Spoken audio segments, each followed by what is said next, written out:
우리가 해야 될 일을 알아가는 것이 너무 중요한데 우리가 무엇을 해야 될지 몰라 또 방황합니다. 이번 주도 또 탄핵 이후에 그 결과를 지켜보고 있는데 아직도 묵묵부답하고 있는 우리 헌법재판소, 그리고 그 결과를 기다리고 있는 국민들, 속이 타들어가는 사람들, 그들 가운데 주께서 역사하시사 하나님 바른 길을 알려주시고 우리에게 고통이 아니라 평안을 허락하여 주옵소서. 또 한 주를 시작합니다.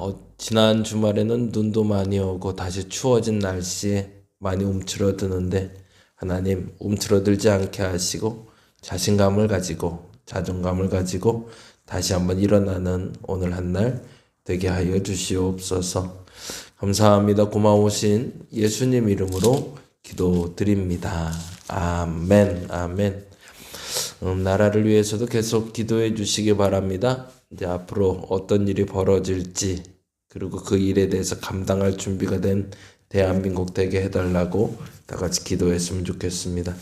로마서 말씀 함께 봅니다. 오늘은 사도행전 22장부터 로마서 1장까지 보는 날인데요. 로마서 1장 1절에서 6절까지 보도록 합니다. 사도행전 22장부터 보는 날이고요. 그 중에 오늘은 로마서 1장 1절에서 7절까지.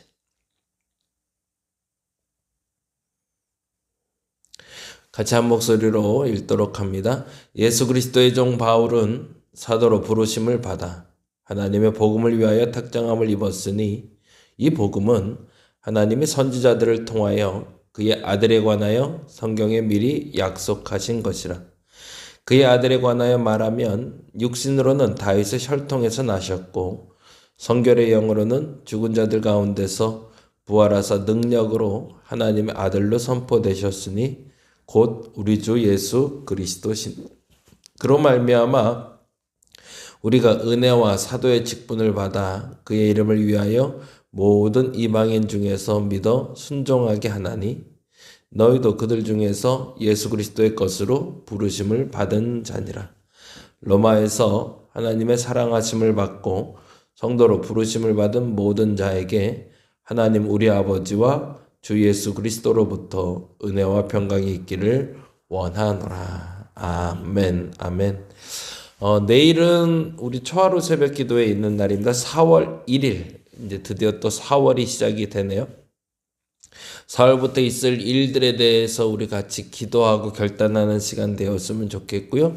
그리고 기도를 시작하시며 하나님 앞에 다시 한번 일어설 수 있는 저, 그리고 여러분, 그리고 이 나라 되었으면 좋겠습니다. 5시 15분에 모여서 함께 기도합니다. 함께 모여 기도할 수 있도록 옆에 분들한테 독려해 주시고 오늘은 한번 함께 가보자 라고 얘기해서 다 같이 모일 수 있는 시간 되었으면 좋겠습니다. 오늘은 사도행전 22장부터 한번 넘어가 볼 건데요. 사도행전 22장으로 먼저 가보죠. 사도행전 22장에는 우리가 너무 잘 아는 사도 바울의 간증이 나옵니다. 사도 바울이 어떤 사람인지, 나는 유대인 중에 유대인이고 길리가 다소에서 났고 그리고 예수 그리스도를 죽이려던 자였는데 예수 그리스도를 만난 후에 삶이 변했다는 그 간증 이야기를 아주 상세하게 적고 있는 것이 22장 얘기가 됩니다. 그래서 간증문의 가이드라고 부를 만큼 아주 상세하게 그리고 잘 적었는데 기준이 되는 것이 몇 가지가 있죠. 첫째는 나는 누구인가 라는 설명을 할 때 첫째는 나는 예수 믿기 전에 이런 사람이었다. 두 번째, 나는 이렇게 예수를 만났다. 그리고 세 번째, 나는 예수 만나고 이렇게 변했다. 그래서 나는 이렇게 산다. 까지 얘기할 수 있어야 이게 간증문이 완성이 됩니다. 예수 만나기 전 예수님을 어떻게 만났는지, 그리고 예수님을 만난 후에는 그래서 나는 이렇게 살기를 결정했다. 라는 이야기를 할 수 있는 것이 간증문인데요. 그 간증문이 어떻게 적힐 수 있는지, 사도 바울은 어떻게 예수 믿기 전에 살았는지, 그리고 예수를 어떻게 만났는지, 그리고 예수를 만난 후에 어떻게 변했는지, 그리고 그의 삶이 어떤 삶으로 나아가고 있는지를 한번 살펴보시면서 적으시면 매우 훌륭한 22장에 적용이 될 것 같습니다. 23장은 공회 앞 설교 이렇게 해놓으시면 좋을 것 같아요. 공회 앞에 딱 하고 섰더니 사두개인가 바리새인이 있었단 말이죠. 다른 말로 하면 부활을 믿는 자와 부활을 안 믿는 자가 있으니 거기서 편가르기를 합니다. 그리고 서로 다툼이 일어나게 만드는 특별한 바울의 능력이 나타나죠. 다른 말로 하자면 자신이 설파하는 설교에 대해서 설득력을 갖게 하기 위해서 사람들에게 고민하게 만들고 답하게 만드는 장면이 23장 얘기가 됩니다. 근데 23장에 그래서 소요가 일어날 것 같자 천부장이 나와 이 바울을 데리고 들어갑니다. 그리고 옥에 가두려고 하는데 그때 바울이 얘기하죠. 나는 나면서부터 로마인이다. 근데 그 말에 천부장이 반응하는 장면까지가 나오고 있습니다.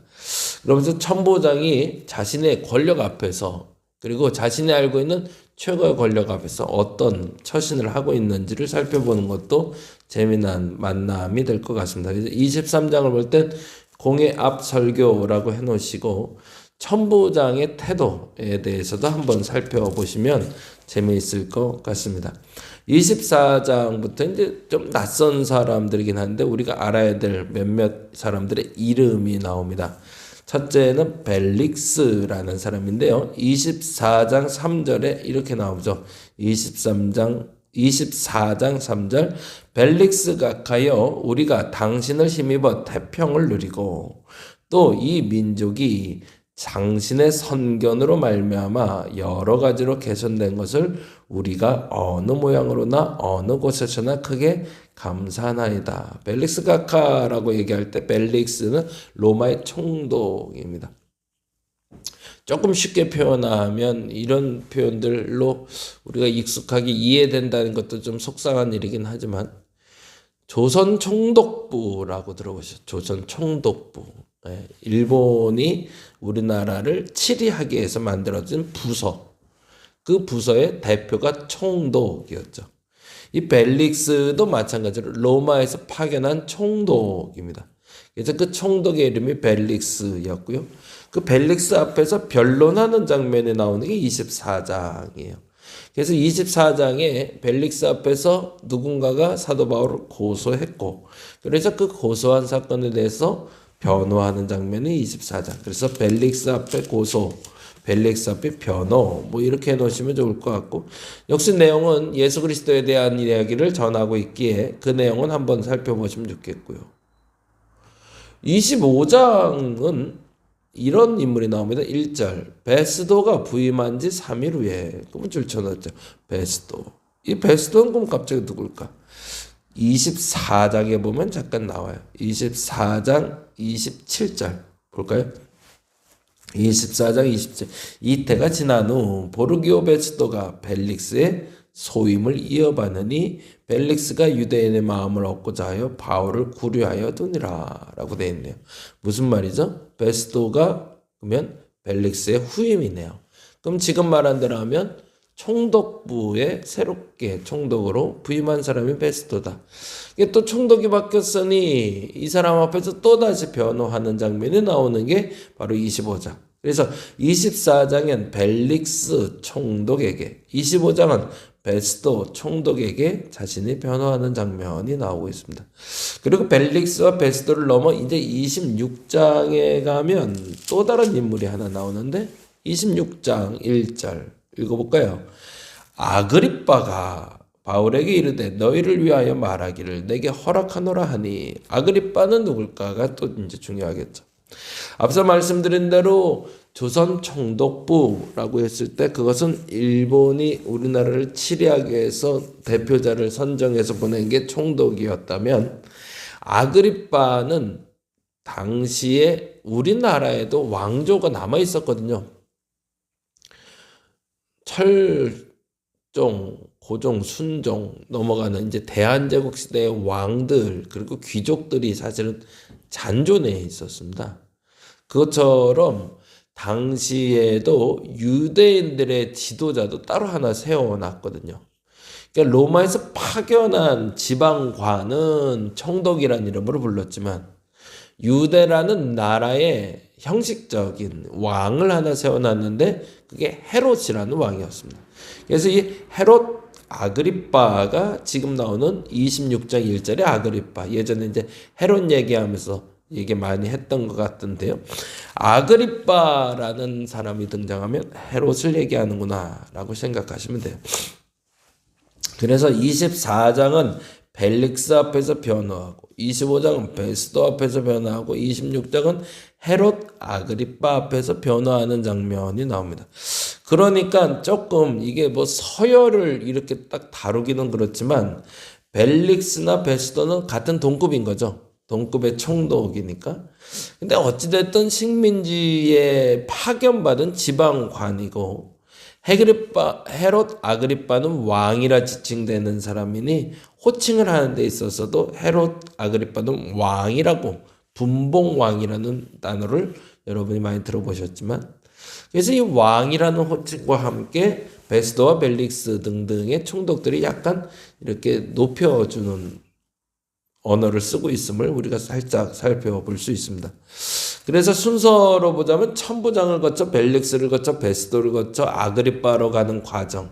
그래서 각 사람들 앞에서 예수 그리스도를 선포하고 그리고 바울이 자신의 잘못 없음을 변호하는 장면이 나오는 게 24, 25, 26이 됩니다. 근데 그 결론 부분에 이렇게 나오고 있죠. 26장 24절에 보니 이렇게 돼 있네요. 24절 읽어볼까요? 바울이 이같이 변명하매 베스도가 크게 소리내어 이르되 바울아 내가 미쳤도다. 내 많은 학문이 너를 미치게 한다 하니 바울이 이르되 베스도 각하여 내가 미친 것이 아니요 참되고 온전한 말을 하나이다. 왕께서는 이 일을 아시기로 내가 왕께 담대히 말하노니 이 일에 하나라도 아시지 못함이 없는 줄 믿나이다. 이 일은 한쪽 구석에서 행한 것이 아니니이다. 그러자 또 한번 질문을 이렇게 던지고 있죠. 27절 아그리빠 왕이여 선지자를 믿으시나이까? 믿으신 줄 아나이다. 아그리빠가 바울에게 이르되 내가 적은 말로 나를 권하여 그리스도인이 되게 하려 하는도다. 그리고 결론적으로 지금 벨릭스와 베스더와 아그리빠 앞에서 왜 이 말을 하고 있는지에 대해서 29절에 한마디로 정리를 하고 있습니다. 그게 뭔지 한번 들어보고 끝낼까요? 바울이 이르되 말이 적으나 많으나 당신뿐만 아니라 오늘 내 말을 듣는 모든 사람도 다 이렇게 결박된 것 외에는 나와 같이 되기를 하나님께 원하나이다. 이게 사실은 결론인 거죠. 22장에 바울이 간증한 이유도, 23장 공회 앞에 설교한 이유도, 24장 벨릭스 앞에서 말한 이유도, 25장 베스도 앞에서 말한 이유도, 26장 헤롯 아그리빠 앞에서 말한 이유도 그가 구금 상태인지 죄인으로 지목돼서 지금 고소당했는지 그것을 다 떠나서 누구 앞에 말하든지 상관없이 본인이 원하는 건 모든 사람이 다 예수 그리스도를 믿는 자가 되기를 원하나이다 라는 바울의 고백이 나오고 있죠. 한 가지만 더 팁으로 보고 가자면 30절인데요. 30절에 왕과 총독과 번이게와 라고 돼 있어요. 그러면서 왕과 총독과 번이게를 거의 동급으로 보고 있죠. 왕은 아그리빠를 얘기한다고 그랬고 총독은 버니게를 베스도를 얘기한다고 그랬고, 그리고 버니게는 누구냐면 아그리빠의 누이 동생입니다. 여동생을 얘기해요. 여동생인 버니게인데, 그러니까 약간 이렇게 권위 있는 왕비도 아니고 공주 뭐 이런 급으로 봐야겠죠. 아무튼 그래서 왕과 총독과 버니게라는 세 인물이 사도 바울을 신문하고 있음을 우리가 만나게 됩니다. 자, 그리고 나서 27장에 드디어 가이사에게, 말 그대로 로마의 황제에게 이제는 넘겨지게 되는 장면이 나오는 게 27장이 됩니다. 27장은 그래서 로마로 출발이라고 해도 되지만 이렇게 해놓으시면 좋을 것 같아요. 유라굴라 폭풍.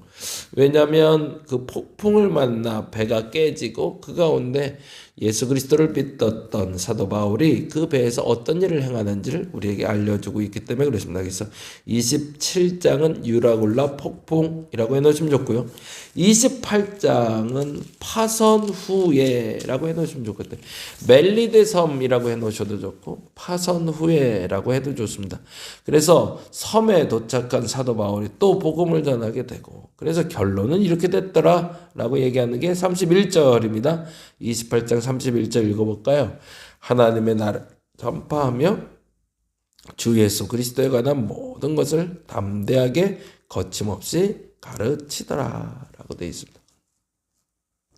사도 바울의 일대기를 이제 마무리하고 있는 게 28장 이야기가 되고요.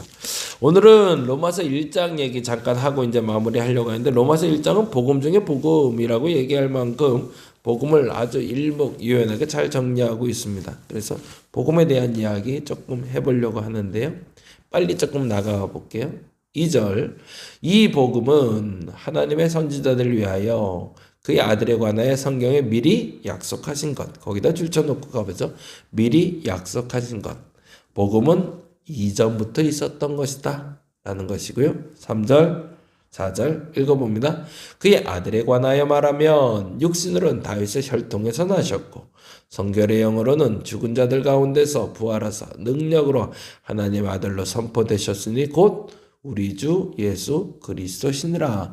예수님은 누구신가? 라고 설명하고 있네요. 육신으론 다윗의 혈통이요 성결의 영으론 죽은 자 가운데 부활하신 분, 그리고 하나님의 아들이라고 이야기하는 것이 복음이다. 복음은 미리 약속된 것으로 죽은 자들의 부활을, 죽은 자들 가운데 성결의 영으로는 죽은 자들 가운데 부활하셨고 육신으로는 다윗의 혈통으로 하나님의 아들인 분이 예수 그리스도다. 그것이 복음의 본질이다 라고 얘기하고요. 5절에 이렇게 얘기합니다. 그로 말미암아 우리가 은혜와 사도의 직분을 받아 그의 이름을 위하여 모든 이방인 중에서 믿어 순종하게 하나니, 거기다 줄쳐놓을게 직분을 받아. 그리고 마지막에 6절, 우리 모두가 그 일을 감당한다 라는 이야기를 얘기합니다. 너희도 그들 중에서 예수 그리스도의 것으로 부르심을 받은 자. 거기다 줄쳐놓으면 좋을 것 같아요. 그래서 복음이란 무엇인가 라고 얘기할 때 미리 약속하신 것으로 육신으로는 다윗의 혈통에서 나셨고 성결의 영으로는 죽은 자 가운데 부활하신 하나님의 아들을 믿는 것이며 그분이 곧 예수 그리스도시다.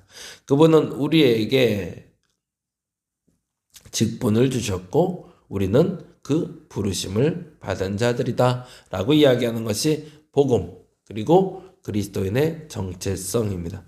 여러분은 어디까지 믿으시나요? 그리고 여러분은 무엇으로 직분을 받고 무엇으로 부르심을 받으셨나요?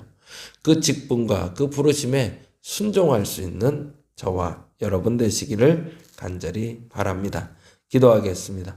하나님, 오늘 로마서 1장을 보며 복음에 대한 이야기 나눠봅니다. 나는 어떤 직분을 받고 어떤 부르심을 받았을까? 그 말에 순종하는 우리가 되게 하여 주시옵소서. 하나님, 내일부터 다시 4월이 시작됩니다. 4월 1일엔 그리고 4월 달엔 좋은 소식만 있게 하여 주시옵소서. 감사합니다. 고마우신 예수님 이름으로 기도드립니다.